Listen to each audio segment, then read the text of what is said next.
everybody. We've made it to the finish. Thank you for your patience today. So my name is Leigh Jansen, and I am the Senior Graduate Program Advisor with the Department of Transport and Main Roads Graduate Program. And I'm here today to tell you about our wonderful program, which is currently open for applications. Certainly, I would like to acknowledge also that the Queensland Government, which we are a part of, is ranked top 25 in the top 100 programs in Australia, which is a bit exciting. So I won't try the video because I know it typically won't work, but what this video is all about is to show a day in the life of how diverse our organisation is. In the video, you can, the picture there, you can see one of our graduates talking to a senior engineer there. On site, but then that's just one aspect of an engineering graduate's life. They might be on site one day, they might be in an office the next day. Our other graduates from business streams might have the office based in one area and then somewhere different the very next day. So it's a completely diverse organisation. Queensland Department of Transport and Main Roads. If you don't know much about our organisation, we move and connect people, places, goods and services safely, efficiently and effectively across Queensland. We plan, manage and deliver Queensland's integrated transport system to achieve sustainable transport solutions by road, rail, air and sea. We're an organisation of approximately 8,000 staff across our great state of Queensland, and we have a great diversity in our organisation. While we are the Queensland Government, it's like having a lot of businesses all rolled into one. We have TransLink, which is our public service, public transport and ticketing arm. We have our policy division, our road tech, which is like our construction arm, our customer services area, which is your vehicle licensing and things like that. We've got our engineering and technology arm, our roads programs and development area, our maritimes operations and ports, as well as corporate. So while we are not known for all of those things, people think we just do licensing. I've got have a very diverse spread of the things that we do. So as part of our organisation, if you join as part of our graduate program, you would have the chance to make a difference to the people of Queensland every day. We connect communities and people to employment, education and businesses to ensure the economic prosperity of Queensland. So our responsibility for projects that make a difference in the lives of Queenslanders every day. So in our program, you will be challenged. Our graduate program is 2 years in duration and offers rotations into different business areas to enhance your learning. As well, we offer specialised development programs designed to support your growth and leadership potential. You'll get to experience meaningful work, which has an impact on others. And you'll also get access to a mentor to support your development. Our graduate program is certainly rewarding. Like most government programs, our competitive salaries start at $65,000 plus superannuation, and we offer multiple opportunities for advancement. We are a statewide business where you can work in some of the most beautiful locations in Queensland, as low as the Gold Coast and all the way out to places like Cloncurry, Barcaldine, and all the way to the far north. We offer a balanced work life at TMR. As a contemporary employer, TMR offers flexibility that enables health and well-being. We focus on the individual, as well as being able to empower you to make choices that help you to balance the requirements of your role and your life commitments. We're proud to support an inclusive culture at TMR. It's a priority for us that individuals feel respected and included. We want you to bring your whole self to work. We have a range of employee networks that recognise and celebrate the diverse members of our organisation and to inform policies such as our Indigenous Employee Network, our LGBTIQ network, as well as our Accessible Transport Network. So we are currently open for graduate applications and we close on the 28th of April. We have a range of disciplines and we have 71 roles on offer. So you can see on screen, we are offering multiple roles in all of those disciplines on screen, including up to, I think it's 29 over 30 engineering roles for civil, electrical and design work as well. All of these roles are located all over the state, and many offer flexible work inside of those.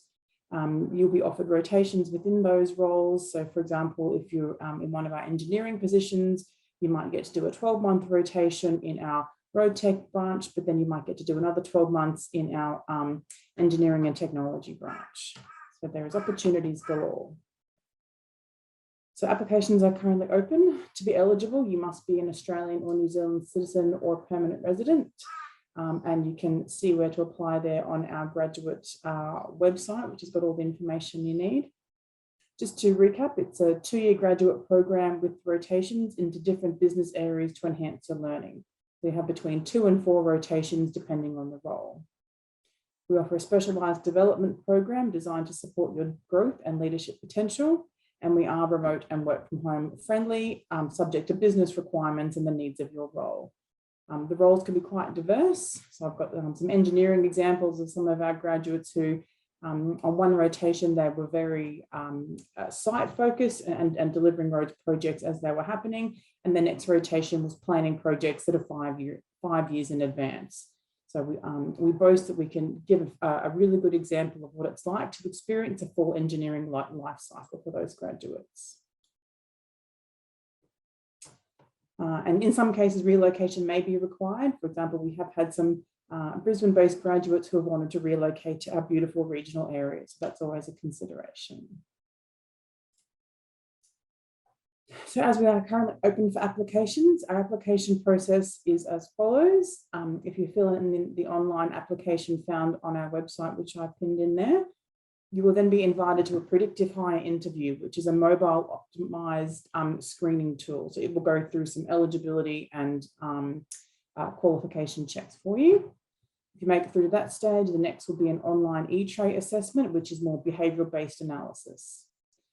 Following that, you'll be invited to a writing assessment, which you'll have about 5 days to complete.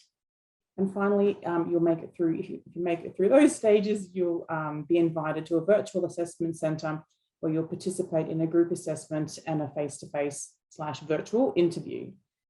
So all of these steps help us to understand how you will behave and perform in certain situations.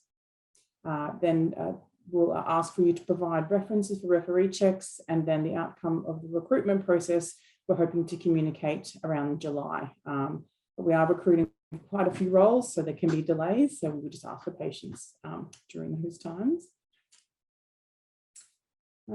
That's really all about the process and the types of roles that we have on offer. If there's any questions, I'm willing to take them. A couple look like they've come through the chat for you, Leigh. I think you already mentioned that not all roles are in Brisbane, which is great. Yep. Which is a question from early, but there's another question asking, are there only full-time roles available as part of the program? Yes, so as part of the grad program, there would only be full-time, but you can negotiate the remote learning side of things. As part of the grad program, we do want people to be immersed in the program to be able to gain the full experience, immersing themselves in the team and the work and the culture. That's not to say that those things couldn't be negotiated with supervisors, further into the program, but in order to get the full experience, yeah, it is full-time. Fantastic. And I guess just more of maybe it's a bit of a curveball question, Leigh, but like in terms of common misconceptions about both the program and also just TMR more broadly, is there anything you commonly hear from students that absolutely. So I've worked for the Department of Transport and Main Roads for 18 years, so I think I've heard them all, that they just think we do licensing and registration and things like that. But we have some of the most cutting edge digital technology to do with digital licensing, robotics, and a few other automated vehicle units in the department. So we're really trying to put our foot forward in that technology space.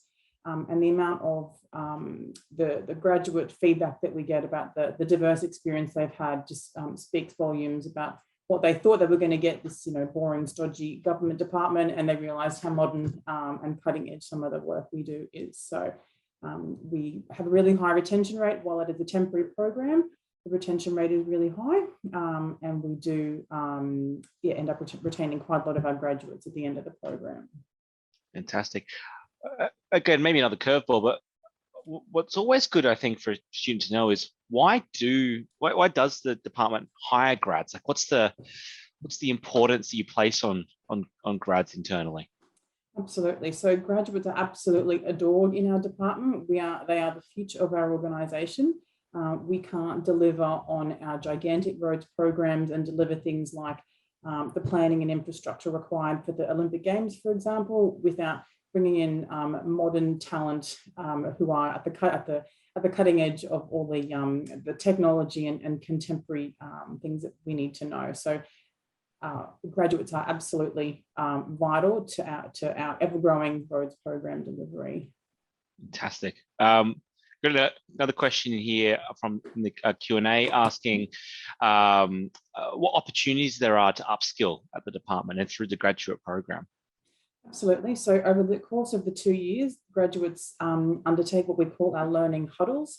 And so there's maybe 3 a year over the course of the 2 years, so 6 in total, where we deliver various learning and development to upskill the graduates. So whether that's to do with, in a professional sense, developing your professional brand, resume writing, all those sorts of things, and then you'll develop your technical skills in the role that you're in.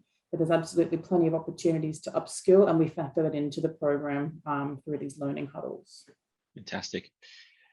In terms of your number one piece of advice for grads who are looking to work maybe just within the wider Queensland government, but of course specifically within TMR, is there any core piece of advice that you give to students? I'll echo what's been said previously, but we know as graduates applying that they might only have a couple of years of experience in the workforce, and that might be working at Macca's, that might be working at Kmart. And if you're applying for a role, we don't care if those are the kind of examples that you're using. We just want to know how you've problem solved something. What tools did you use out of your own toolkit, and what was the outcome? The examples we get the most often are we're in a group assignment and somebody got sick and couldn't finish their part. And we want to know, what are the problem solving methods that you use to get your project over the line? Or how did you solve that customer inquiry? No example is a silly example as long as you help us to understand the problem solving method you got to get there. We accept the eligibility for our degrees are for the last 3 years as well. So anyone who's graduated up until 2020 and to the end of 2022. And so we know that age bracket aren't going to have necessarily all that much technical experience under their belt to say, yes, I built a bridge, or yes, I've done these really corporate projects. We just want to see how you have applied yourself to solve problems and what the outcome was. Fantastic. That's quite funny. That was a question that popped up just as you were speaking. How many years, like what year could you have graduated from? So yeah, 20, what was it, 2018, did you say? No, 2020 to 2020, sorry. Yeah. So 3 years relevancy for the degree most relevant to the role. And on our website, we do stipulate what degrees are relevant to the role that we're applying for. Fantastic. In terms of a typical day in the life of your grads, I'm sure they'd say no 2 days the same, but anything you can sort of shed a light on there for us, Leigh? Absolutely. So like we talked about the engineering grads so far, I spoke to one graduate engineer, and one day she was in the office checking manuals and doing some checks. The next day she's checking bitumen out in the field. As a comms graduate, for example, one time you might be checking some internal communications. The next you might be putting some data on the website or developing a web page. So I just think the diversity of what we do is so far from what people think that you'd be really surprised about how much experience you'll get. Back to application tips, because it is always a common thing that students want to know about. You talked about a little bit about what they should do, talk about different experiences and things like that, no matter what that might be, like, Macca's, whatever. Is there anything they shouldn't do? Is there any any big red flags that you've ever seen during the application process over the years that I think that probably the biggest mistake, or the biggest, well, mistake's not the right word, but when applicants talk, or candidates talk about the we in a situation, we want to know about the you. So in this group assignment, we had this problem and we did this. There's always going to be a we, and I understand that people work as a team, but we want to know what you did. What was your role? How did you input to solve that problem? Because we can't critique the we need to critique the you to see how you would perform on the job, because past experience is the best predictor of future behavior. And if we keep talking in the context of we solved this problem together and this is what we did, it's hard for us to critique that in an interview setting. So we want to know what you did and how you solve the problem. So it's like I guess the point is, like, it's one of the few times where you've got the opportunity to talk about yourself. That's right. You absolutely can be self-centered. And even if it was, I make sure I coordinated the group, that's good. That's what you did to solve the problem. Yes, you still coordinated the we, but it was you that put that group together to solve whatever the problem was. So we want to know about the you, not the we. Fantastic. In terms of like specifics, like, is there anything like a student who might be really interested in working for TMR could do right now to, maybe upskill themselves in some way, or research more potentially about that sort of things? What are your key tips there? Probably jump on the website. There is on our TMR website, if you navigate to where our roads projects are, you could see what, especially because we're so heavy on our engineering students, you could have a look and see what roads projects are relevant in the area that you're applying for. We have engineering jobs all over the state. So when you can look up our website and see what engineering jobs or what roads projects jobs are happening in the area that you're working. And if you can reference that, it'll certainly give you, if you're saying in an interview, oh, I heard about the so-and-so upgrade project, that's of interest to me. If you've shown that you've done your research and that you're interested in TMI genuinely, I think that can head and shoulders be a real benefit. Fantastic. Another question in from the chat. Are there any permanent positions available upon completion of the program? It is a temporary program at this stage, but our retention rate is quite high. So if you are performing well and you are showing that you're keen, then the department will do what it can to retain you, provided that there is a role for you to go into. The type of graduates that we tend to, keep and foster are the ones who just want to keep learning, who say to their supervisor, oh, I've heard about this project over in the whatever area. I'm really interested to know more about it. So linking with your performance development agreement and your supervisor to use your other fellow graduate cohort to say, oh, what are you working on? Oh, I want to hear about that too. Learning more about the organization to know where you want to go next and showing how keen you are is probably the best advice I can give in order to keep yourself retainable. Well, fantastic. Take us off mute. Cool. Well, I think we're just about at the end. So I'll ask you one final question, Leigh, and then I'll let you let you run. I guess, final word in one sentence, why should grads apply to TMR? Given the diversity of the organization and how we are like 5 or 6 businesses in one, we will truly give you an experience like no other. Fantastic. Succinct. Love it. Yeah, love it. Perfect. Well, thanks, Leigh. Thanks for your time today, for sticking on and answering questions and that presentation at the conclusion of today's event.